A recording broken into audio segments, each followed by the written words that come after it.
Hello everyone, it's Shane Kanto, your Wasteland reviewer, and I'm here to review Escape from Mogadishu, and this is from director Seung-wan Ryoo, and focuses on the war-torn Somalian city in 1991, and you have a group of South and North Korean embassy families and personnel who have the same goal, trying to escape the city of Mogadishu during all this uprising, and they have to work together. They come from different backgrounds. There's a lot of political and emotional tension in this film between these characters because, you know, you have people from South Korea and North Korea who don't really connect, have very different outlooks on life, and come from very different backgrounds and different societies.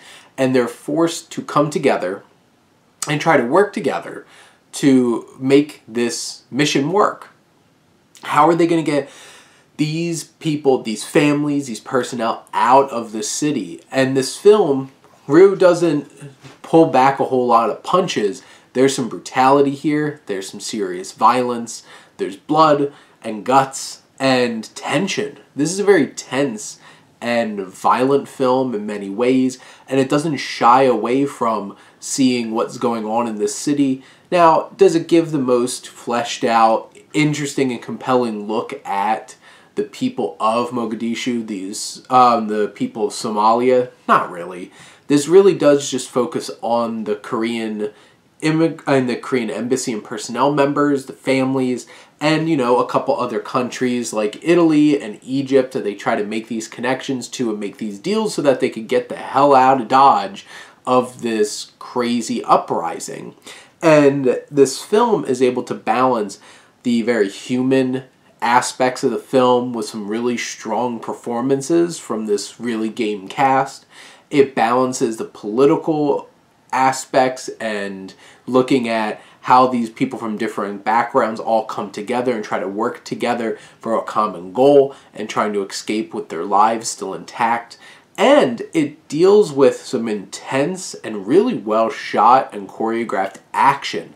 There's a whole entire sequence that's the climax of this film that is just a convoy of cars dealing with Molotov cocktails and gun turrets and all kinds of different things as they try to basically floor it through the streets of Mogadishu to get to these embassies so they get out of here. And what we experience along the way is intense and thrilling and really makes this film a real high quality action thriller along with this deep emotional and impactful human drama that's balanced out throughout the film. And like I mentioned before, there are some drawbacks, the oversimplification of the people of Somalia, and I don't feel like you really get a whole lot of depth in their portrayals of these people from Mogadishu. But what you do get to see is a lot of depth and layers to the relationships between these different types of people from different Koreas and how they come together. They overcome those things, they work together, they're able to make this work. There's people that aren't going to make it, and there's some emotional impact with some of those losses.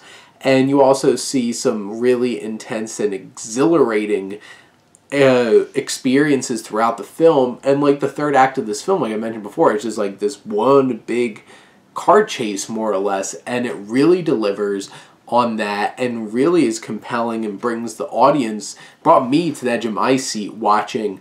And this is a good 2-hour film, and I feel like for the most part it really earns it. It earns these deeply human and character-driven moments. It earns these big action set pieces, and in the end, I think Escape from Mogadishu is a really enjoyable and impactful and emotional and important kind of film when it comes to gaining a better perspective on different cultures and interacting with each other.